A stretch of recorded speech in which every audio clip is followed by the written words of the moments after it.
Tell you, I went on a tour yesterday at the Met, conducted by my friend Nachliel Selavan, who's known as the museum guy. And what does he do? He goes around museums pretty much all over the world. Two of them, being, like, say, the Met and the Israel Museum, and he was in Atlanta recently. I think he's done the London Museum as well. And in those museums, you have exhibits that, they'll show you, like, stuff from the ancient Greece, ancient Rome, ancient Egypt, ancient, let's say, Ptolemaic Empire, that's Greece in Egypt, let's say, Alexandria, ancient Persia, ancient Babylon, all these different empires. And he shows you the Jewish context of all these empires, right?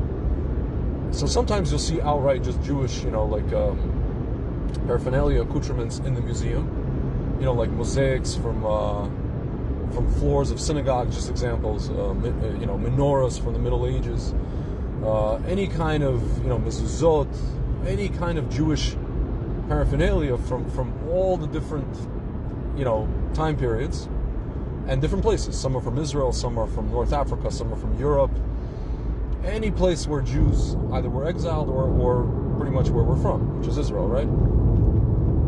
And also he shows you all of the different, they have like busts of like emperors who were the emperors when we lived, at the time that, we lived under their empires. Let's say the Roman emperors, Vespasian, Hadrian, Marcus Aurelius, there's even statues of like depictions of Moshe Rabbeinu and Aaron, right? So any kind of Jewish theme, whether it's direct or,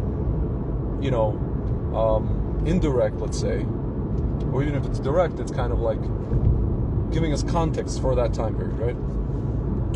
And folks, you start to realize, you look at all these objects, right?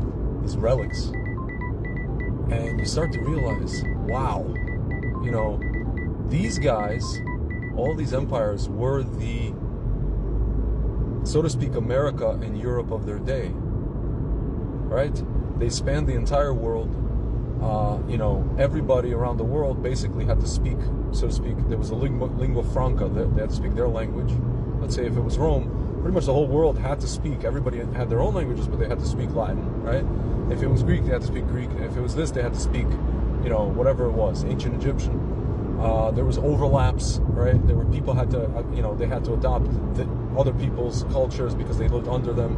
There were, let's say, mixing, overlapping of deities, right? So they would combine, like, for example, Zeus and Ra, right? Because this empire is here ruling, and these guys are, kind of fading out. So these guys have to adopt their empire.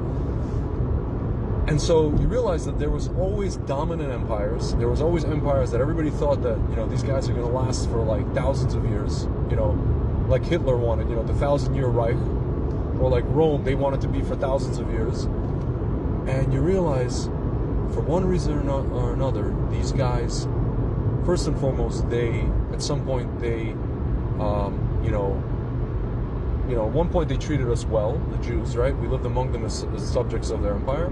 And then at some point they treated us badly, and then we have either holidays that commemorate our interaction with them and our wars with them and our defeat of them, right? The famous, what's every Jewish holiday? They tried to kill us, we won, let's eat, right? But that's a real thing, right?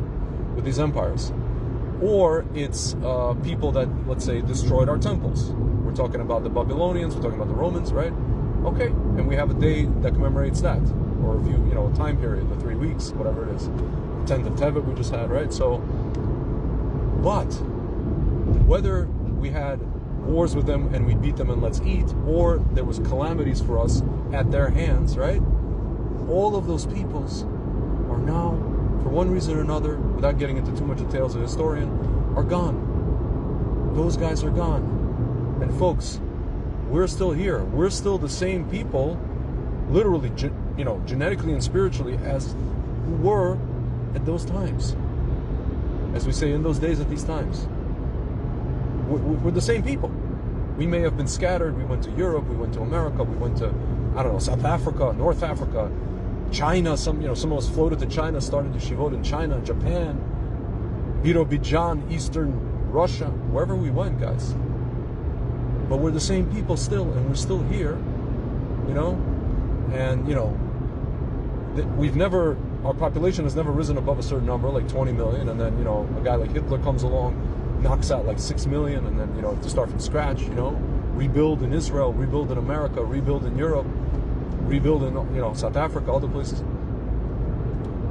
And then we come back to Israel, and we form this new thing, where, let's say, Ashkenazim and Sfaradim are interacting now, different cultures from different places are now, people are now marrying each other and having kids, and now there's like this new Jew, right, called the Israeli. And I'm just giving you guys kind of the short version of, Rabbi Beryl Wine's Jewish history. But the point is, guys, we're still here. Those guys are not here. They're not.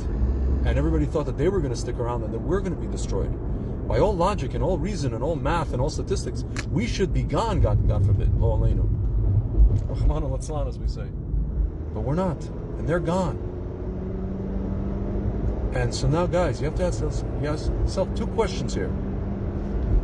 How did that happen? How is that possible, right? Just on a mathematical and logical and just, I don't know, like a logistical / military perspective, let's put it that way, or sociological perspective, if you will. And the second question is, guys, if it's so, what I just described is so low percentage, then there has to be a purpose for it. Somebody must be up to something, right? Someone, quote unquote, someone must be, somebody's hand must be guiding this whole thing, right?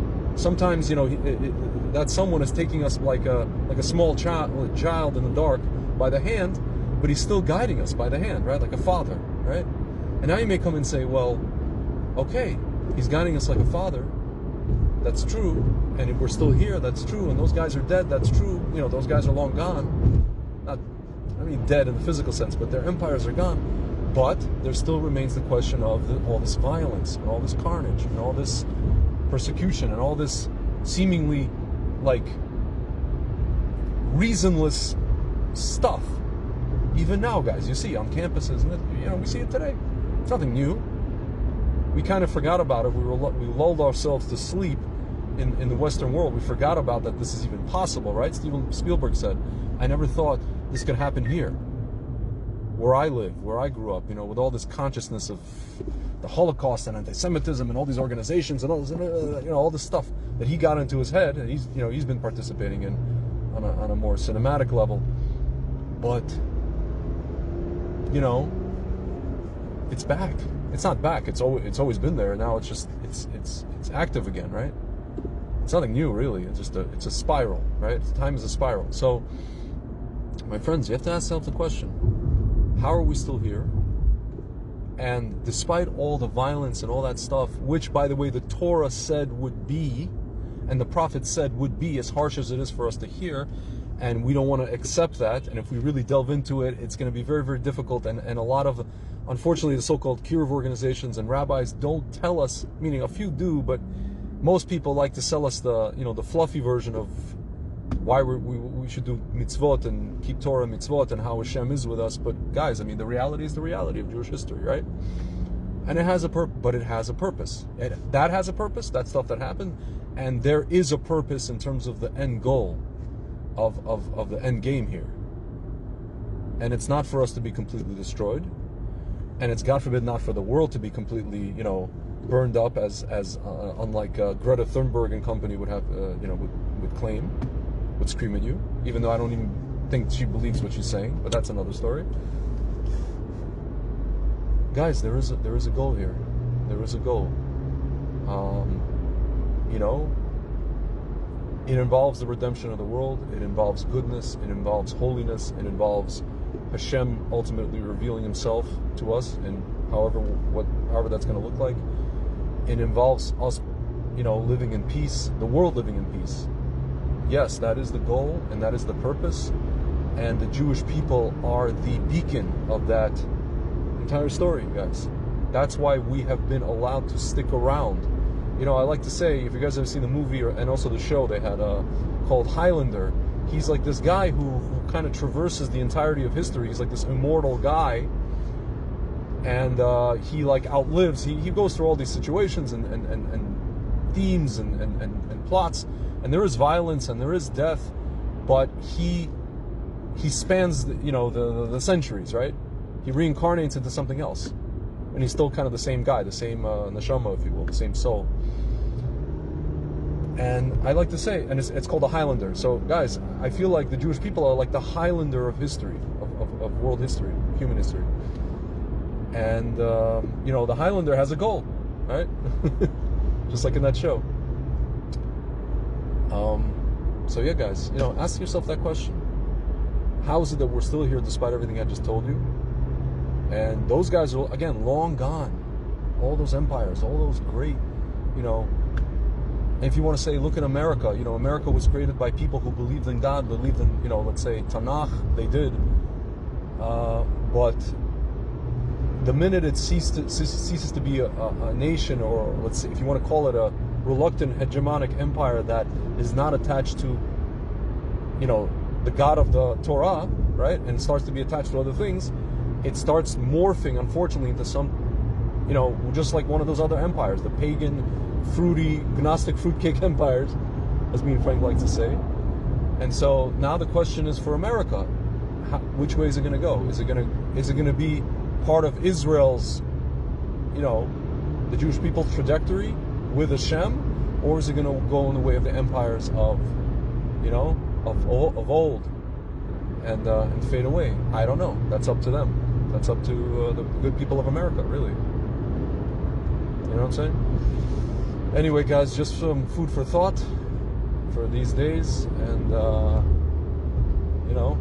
so we're coming up at the end of the book of Genesis, appropriately, voracious, and now we're getting into when the Jewish people leave Egypt next week, appropriate for what I just spoke about. And B'ezrat Hashem, we're going to see miracles and hopefully what I just described to you, the guiding of Hashem's hand, direct guidance and the direct open, revelation, let's say, will be seen in B'ezrat Hashem. Anyway, guys, I'll talk to you guys very soon. Shabbat Shalom.